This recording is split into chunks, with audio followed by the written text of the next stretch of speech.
Centers all over the world are a standing manifestation of an infinite, infinite, infinitesimal part of Avatar Meher Baba's will, which is beginning to show its light and force on the horizon of human suffering. The time is not far when the gigantic cloud of darkness will burst with a multi-atomic thunder, outpouring Avatar Meher Baba's love in a deluge of his blessing. Until this moment of moments arrives, the work, the preparing of human receptivity should be our prime concern. An eventuality like this, coming once in about 1,000 years or more, will be lost if we are caught napping. For after Meher Baba's manifestation as the accepted avatar of the age by millions of people, we will have no room for work. There will be no need to work.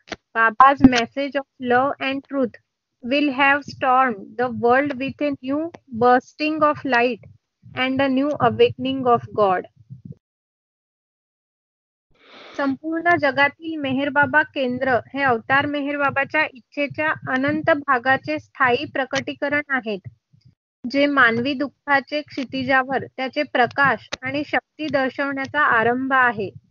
ती वेळ दूर नाही जेव्हा काळोखाची ढग ही बहुपरमाणू मेघगर्जनेसह फुटतील आणि अवतार मेहरबाबांच्या आशीर्वादाचा महापूर आणतील. जोपर्यंत तो क्षण येत नाही, मानवाला ग्रहणक्षम बनवण्याचे कार्य हे आमची मुख्य चिंता असेल. अखेरीस जर आपण झोपलेले राहू तर 1000 वर्ष किंवा त्यापेक्षाही अधिक येणारा काळ वाया जाईल. मेहरबाबांचे प्रकटीकरण हे लाखो लोकांनी युगाचे अवतार म्हणून मान्य केले आहे. आपल्याला कार्य करण्यास जागा राहणार नाही, काम करण्याची गरज भासणार नाही. बाबांच्या प्रेमाचा व सत्याचा संदेश जगाला देवाबद्दलची जागृती आणि नवीन तेजोमय प्रकाशाने वादळित केले असेल. आदी साहेबांचं असं म्हणणं आहे की आपलं आता काम असं आहे मेहरबाबा सेंटरचं, सर्व कार्यकर्त्याचं, प्रेमींचं, का मेहरबाबा कोण आहे हे जगाला सांगण्याचा प्रयत्न करणे, जेणेकरून मानवतेला समजन का युगाचा अवतार आला आणि गेला सुद्धा.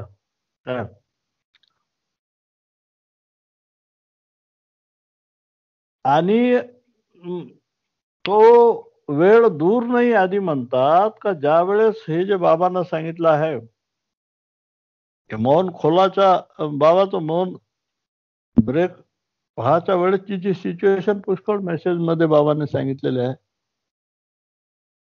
की त्यावेळेस मोठी विचित्र परिस्थिती होणार. हे जशी करोना आहे हे म्हणजे एक छोटा पाठ म्हणू शकतो आपण, त्याच्या पुढं ही मोठे भयंकर म्हणजे उथला पाथल पालत होईल. आणि ते काय ते झाल्याबरोबर काय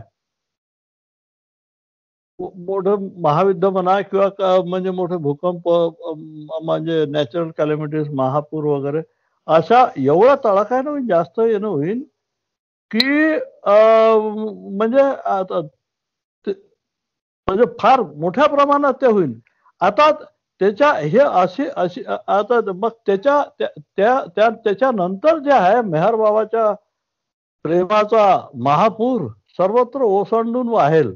काय आता त्या स्थितीला आदिसाहेब म्हणतायत की तो जो प्रेम ग्रास करासाठी त्याला आपल्याला सामावून घेण्यासाठी, त्याचा आपल्याला फायदा करून घेण्यासाठी, जसं बाबांना म्हटलं माझं मौन खोलल्यावर जे लोक तयार आहे ते मुक्त होतील, साक्षात्कारी होतील आणि प्रत्येक जीवात्मा चर अचर आपल्या बुद्धीने प्रत्येकाला त्याचा इम्पॅक्ट होईलच, सर्वांना तर त्याचा फायदा होईलच, सर्वांची चेतना वर चालली जाईल. पण ज्याची जशी पात्रता आहे, जसं देवावर प्रेम आहे, जसं बाबावर प्रेम आहे, त्या प्रमाणात तो अज्ञानातून मुक्त होईल असं बाबांना म्हटलं. तर आधी पुढे काय म्हणतात की तो वेळ नेहमी 1000 वर्षाच्या कमी जास्त येत असतो. तर अशा वेळेस तुमचं आमचं काम आहे आपली पात्रता वाढून घेणे, आपलं भांड मोठं करणे, ज्याच्यामुळं जेणेकरून जास्तीत जास्त बाबाचं प्रेम आपल्याला भेटलं पाहिजे, त्याची तयारी तुम्ही आम्ही केली पाहिजे असं आधीचं म्हणणं आहे. कारण जर आपण तसं केलं नाही तर ही जे 1000 वर्षात येणारी जे घटना तिचा आपण फायदा घेणार नाही. ही घटना येऊन चालली जाईल आणि आपण झोपलेच राहू. काय म्हणजे त्याचा फायदा आपण करून घेऊ नाही शकत. जेव्हा की बाबाने कित्येकदा आपल्याला अशा वॉर्निंग सूचना दिलेल्या आहे का तयार राहा, धमक करा, तुमचं दामन सुटू शकते. मोठी अटीतटीचा हा प्रसंग आहे. अशा वेळेस तुमचं सर्वांचं काम आहे का माझं दामन पक्क पकडून ठेवणे आणि काय ते दामन कशा प्रकारे सुटू शकते तेही चेतावणीमध्ये बाबांनी सांगितलं. कोण्याही हालतीत तुम्ही माझं दामन सुटून नका देऊ. इथपर्यंत का म्हणजे तुमचं मनय म्हणन का मेहर बाबा काही कामाची गोष्ट नाही, फ्रॉड आहे, तरीही माझं दामन नका सोडू. बाबांनी सांगितलं का सिच्युएशन अशी गंभीर येईल, माझा घोर अपमान ही होईल, त्यामुळं तुमचं मन साहजिक आहे, तुमची बुद्धी सांगन का काही खरी गोष्ट नाही मेहर बाबा, अशाही स्थितीत माझा दामन सोडू नका असं बाबांनी सांगितलेलं आहे. तर हे जर आपण दामन पकडून राहिलो, आपली पात्रता वाढवली, त्याच्यावर प्रेमाची इंटेन्सिटी तीव्रता वाढवली, तर त्याचा हा जो त्याचं मॅनिफेस्टेशन होणार आहे, त्याचं जे प्रकटीकरण होणार आहे, त्याचं मौन खुलल्यानंतर त्याचा तुम्ही जास्तीत जास्त फायदा तुम्ही घ्या असं कोण म्हणते, आधी म्हणतात. घ्यासाठी आपण तयार असला पाहिजे काय. आणि एकदा ते झालं, त्याचं प्रकटीकरण झालं एकदा की मग तुम्हा आम्हाला काहीही करायला वाव राहणार नाही. आलं का लक्षात? तुम्ही आम्ही जे काही करू शकतो ते आताच करा, आताच वेळ आहे. दिस इज द टाइम बाबाने म्हटलंय to offer your all services in my cause to awake humanity from their from its ignorance, असं काहीतरी बाबाचं एक वाक्य आहे. हाच वेळ आहे का तुम्हाला तुमच्या सर्व सर्व्हिसेस, शारीरिक, बाबासाठी कष्ट, बाबासाठी पैशाचा 2 पैशाचा खर्च करणे, बाबाच्या नाव लोकांच्या कानावर टाकासाठी धडपड करणे, गावागावात नूक अँड कॉर्नर मध्ये माझं नाव कानावर जाऊ द्या लोकांच्या, आणि गावाच्या बोळी बाळीतून हा असा लहान मुलाच्या तोंडून एक आवाज येऊ द्या. त्याचा परिणाम असा झाला का ते सर्व लोक जय बाबा म्हणायला लागले पाहिजे. इथपर्यंत तुम्ही नाव माझं सर्व दुनियाच्या कानाकोपऱ्यात पोहोचा अशी एक बाबांना आपल्याला आज्ञा दिलेली आहे. आलं का लक्षात? त्या नाव कानापासून हृदयापर्यंत येते का नाही याचा तुम्ही लोट घेऊ नका, पोस्टमॅन सारखं काम करा. काय तर एवढं काम आपल्याला बाबांनी सांगितलं, तर ते काय काम करायचं असेल त्याच्यासाठी तुमचं कष्ट, तुमचा पैसा, तुमचा वेळ आता चान्स आहे करायचा. आधी म्हणतात आता आहे चान्स, जेणेकरून तुमचं पात्र वाढन, प्रेमाचं बाबाच्या प्रति पात्र वाढन आणि तुमचा जास्तीत जास्त फायदा होऊ शकन. आणि त्या जर कामात नामात आपण जर राहिलो तर आपला आपला आपला म्हणजे दामनही सुटणार नाही. काय त्याने काय आपला काय म्हणते मधु, माया से छूटने का एक ही उपाय, मेहर नाम मेहर काम मेहर में समाय, मधुसूदन मेहर ध्यान एक साधना. मेहर ना मेहर काम गेलं, आता करायचा चान्स आहे. एकदा प्रकटीकरण झाल्यावर आम्हाला काही स्कोप राहणार नाही. एवढी दुनिया पडलेली आहे देवासाठी काम करासाठी. तुम्हाला ते तुमच्या एका पैशाला व्हॅल्यू राहणार नाही त्यावेळेस ना तुमच्या कष्टाला. अलोबाजीने ते इथपर्यंत सांगितलं, ज्या घडीला ह्या मुसलमान लोकांना माहित होईल का हा पैगंबर आहे, तर पूर्ण समाधीचा ताबा ते घेऊन घेतील म्हणे. कारण ते लोक पक्क्या हृदयात प्रेमाला पक्क्या, त्याचे विश्वास म्हणजे 1 पॉइंटेड आहे. त्याची जे तयारी आहे एका अल्लावरच ते फक्त हे करतात, त्यांच्यासाठी 10 देव नाही आहे. तर ते तू म्हणजे कब्जा करून घेईन. बाबा नाही सांगितलं का म्हणे एवढी गर्दी होईल माझ्या समाधीवर का 15-15 दिवस दर्शन लोकांचं होणार नाही. लोक त्या टेकडीची माती डोक्याला लावून चालले जातील, चेंगराचेंगरी होईल, लोक मरतील. आता मग आता म्हणजेच आता आपल्याला चान्स आहे. आपल्याला आपलं तन्मन धन जे काही तुम्हाला करता येते ते करू शकता आता.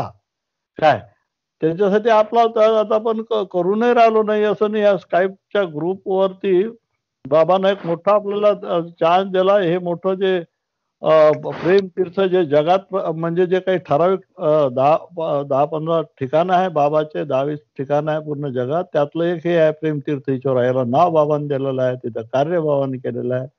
तिथं बेतवेला म्हणजे या युगाची गंगा बनवलेला आहे, पुष्कळच्या गोष्टी केलेल्या आहे. तर त्याच्यात आपलं फुलाची पाकळी बाबानं आपलं योगदान या स्काईपच्या ग्रुपच्या लोकांचं जवळपास 2 लाखापर्यंत म्हणजे बाबांना ऍक्सेप्ट केलं. हे त्या बाबाचे धन्यवाद आपण म्हणा. आता आहे, पुढं नाही राहणार. पुढं तर चलो भागो, कारण लोक अब्जोपती खरोबोपती पडलेले आहे. काय तुम्हाला कोणी वाव देणार आहे, तुम्ही किस गली की खसखस राहील. कारण बाबा त्याचं काम स्वतःच करून टाकाल. पूर्ण दुनियात माहीत होऊन जाईल का अवतार आहे हा. आलं का लक्षात? सर्वाला मत अपतावून तुम्ही काय फत्र सांगणार आहे लोकांना? मग तुमच्यासाठी कामच काय राहणार आहे?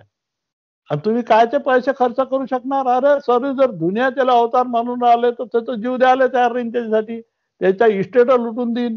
ते जागोजागी जसे तिकडे वेस्टर्न कंट्रीत तुमच्या जागोजागी चर्च झाले भयंकर मोठे मोठे.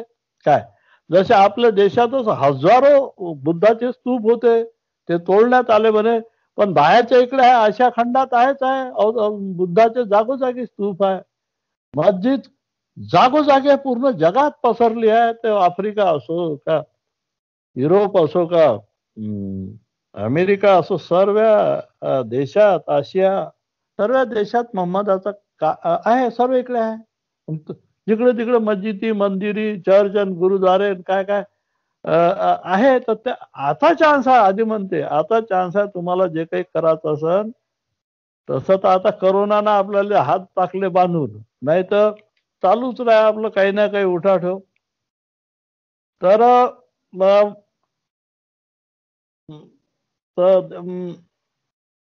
पुढं बाबाचं एकदा मॅनिफेस्टेशन झाल्यावर काही काही काही कामाला काही स्कोप नाही राहणार.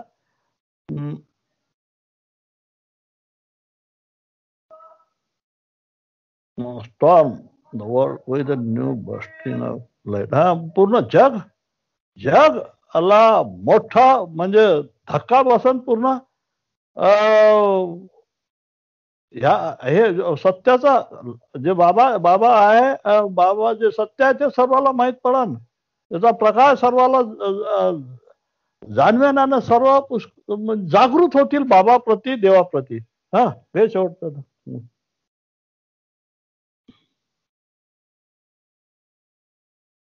We call ourselves Baba lovers, devotees, and disciples. We must come forward and give with a stout heart and a sturdy hand what we are able to give, not flundering, not flinching, but going forth and giving anything we can afford, our time, talent, labor, or wealth. Make hay while God shines. आपण स्वतःला बाबा प्रेमी भक्त व शिष्य म्हणतो आपल्या सर्वांना समोर यावे लागेल आणि उदार मनाने व मजबूत हातांनी जे आपण देऊ शकतो ते द्यावे लागेल. दृढ निश्चयाने व न घाबरता आपल्याला जे परवडेल ते काहीही समोर येऊन दिले पाहिजे. आपला वेळ, कौशल्य, श्रम किंवा धन आणि या अवतारी काळाची जी सुवर्ण संधी आपल्याला मिळालेली आहे त्याचा आपण पूर्णपणे उपयोग केला पाहिजे. त्याच्यासाठी कचकच नाही केली पाहिजे, त्याच्यासाठी कंजूसी नाही केली पाहिजे, त्याच्यासाठी धडपड केली नाही पाहिजे. का कसा कायला देता आपल्याला असतं पैशाचं काम आहे का ईश्वराला कायला पाठवताय ज्या मायाने आपल्याला असं करायचं आहे तसं करा ह्या ह्या ह्या धंद्याने झाले पाहिजे असं त्याचा याचा अर्थ आहे. आलं का लक्षात? आता दिलेली खर्च करायची आम्हाला चान्स आहे आणि म्हणून भाऊ आपलं हे म्हणतात तुमच्या आधीजी तुम्ही आम्ही पुढे यायला पाहिजे सर्वच गोष्टीसाठी. आपलं काही जे बुद्धिमत्ता असेल तिचा वापर बाबाच्या काळात तुम्ही आम्ही करायला पाहिजे. तुम्ही वेळ बाबासाठी दिला पाहिजे. आलं का लक्षात? बाबाच्या कार्यासाठी वेळ दिला पाहिजे. बाबाच्या तुम्ही स्वतः त्याच्याशी हे झाले पाहिजे. तुमचा फायदा करून घ्यासाठी कष्ट केले पाहिजे. बाबासाठी तुम्ही कष्ट केले पाहिजे. काय फार कमी लोक आहे तुमच्याजवळ जर पैसा असेल तर त्याचा सर्वात चांगला उपयोग तो राहील. जर ह्या अवताराच्या कार्यात तुम्ही त्याचा उपयोग आणत असाल तर सर्वात बेस्ट उपयोग आहे. बाबानं हे म्हटलं आहे का बा पैसा कमावणे वाईट गोष्ट नाही, इमानदारीनं यरज भाईचं तेच म्हणणं पडते. भरपूर कमावा जेवढं तुमचं टॅलेंट आहे तेवढं, पण त्याचा विनियोगला लय महत्वाचा आहे. तो तुम्ही विनियोग त्याचा कसा करता, तुम्ही खर्च कसा करताय ह्या महत्वाची गोष्ट आहे. तो तुम्ही जे केलेला कष्टानं खर्च तुमच्या रोटी कपडा मकान तुमच्या आवश्यकतेच्या वर तुमच्यापाशी लाखो रुपये आहे. ते जर तुम्ही सर्वच्या सर्व तुमच्याच कम्फर्ट मध्ये लावत असाल, तुमच्याच बिल्डिंग कार बंगला याच्यातच लावत असाल तर त्याला काही अर्थ नाही. त्या पैशाचा विनियोग चांगला झाला, उपयोग चांगला झाला असं म्हणता येणार नाही. तो तुमचा जर एक्स्ट्रा पैसा आहे तर तो म्हणजे मानवतेसाठी, मानवतेच्या भल्यासाठी, दुसऱ्याच्या भल्यासाठी त्याचा उपयोग झाला पाहिजे. जसे आता हे रेड क्रॉस सोसायटीमध्ये लोक डोनेशन देतात, पुष्कळशा अशा हे नारायण सेवा करतात. हे करोनामध्ये स्वतःच्या पैशाने सिलेंडर साधे टॅक्सी ऑटो चालवणारे लोक तिकडे युपी मध्ये पोहोचून राहिले.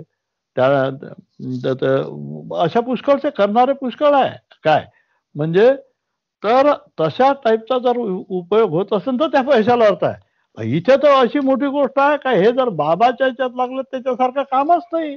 ते तर सृष्टीच्या सेवेच्या कामी पडून राहिला तो पैसा. आलं का लक्षात? तर ते खरोखर धन्य आहे की ज्यांनी आपल्या कमाईचा बहुतांश भाग बाबाच्या कार्यावर खर्च केलेला आहे ते धन्य आहे. तुम्हाला माहित आहे का की हा अर्णवाचा तो भाऊ होता नवरोज, हा पायलट होता. अर्णवाज बाबाची मंडळीची बाई, नरिमन दादा चंदजीची बायको. तोही बाबाच्या म्हणजे मंडळीचा सारखा होता. बाबा म्हणे हा संत आहे याला माहित नाही. तो जसं बाबानं शरीर सोडला त्याच्या दुनियातून इंटरेस्टच चालला गेला. आशियाना ज्याचा घर होतं जिथं बाबा नेहमी थांबायचं मुंबईला. तर हा नवरोज ची गोष्ट बाबा सहवासात सांगते 55च्या की याला बाबाची आज्ञा असते की बा तू नेहमी तो प्लेन मध्ये पाय ठेवल्यावर माझं नाव घेत जाय. तर हा नेहमी घ्यायचा आणि हा एवढा जबरदस्त प्रेमी होता. बाबांना सर्व लोकांना सांगितलं 100-500च्या ग्रुपमध्ये का हा आपल्या कमाईचा आपल्या पगाराचा मॅक्झिमम भाग जो आहे ना हा माझ्या कार्यावर खर्च करायचा म्हणे. आणि माझ्या आज्ञेप्रमाणे तो नाव घेऊन ट्रेनवर मध्ये चढलाय होता आणि माझं नामस्मरण करत प्लेन चालवत होता आणि क्रॅश झाला म्हणे. प्लेन क्रॅश झाला तो मेला. आलं का लक्षात? तर अशा दृष्टीनं नाही का बा आपण बाबासाठी काम करून राहिलो ना आपण आपल्याला मोठा फायदा होईल तशा दृष्टीने नाही. ते तुम्हाला माहित आहे तो मेसेज बाबाचा कोणचा? बाबा त्याला प्रेम नाही म्हणत, त्याला त्याग नाही म्हणत, ज्याच्यात काही तुमची डिमांड आहे. आलं का लक्षात? तर ते एक मेसेज आहे ना, those who love me for what I can give, for what I may give them something is not loving me at all. Those who sacrifice anything in my cause to get something from me is like sacrificing eyes by blind man to get sight. Those who love me because I am worthy of being loved will gifted by infinite sight, and then they can see me as I am. आलं का लक्षात? They can see me in my real form. असा टाईपचा एक message आहे बाबाचा. काही बाबा दिन म्हणून आपण जर त्याच्यासाठी काही करत असाल तर ते प्रेम करणे नाही आहे. कोण्याही गोष्टीचा त्याग, पैशाचा म्हणा, कष्ट म्हणा किंवा वेळाचा त्याग, ह्याच्यासाठी जर आपण करत असाल का काही बाबा आपल्याला देतील काही, तर तो असा होईल जसा आंधळा माणूस आपल्या दृष्टीचा त्याग याच्यासाठी करून राहिला का त्याला दृष्टी भेटली पाहिजे, म्हणजे त्याच्या फुटक्या डोळ्याचा त्याग, त्याला त्याच्या बदलीत बाबा आपल्याला दुसरे चांगले डोळे देतील असं होईल म्हणे. आता फुटके डोळे बाबाच्या कोण्या कामाचे?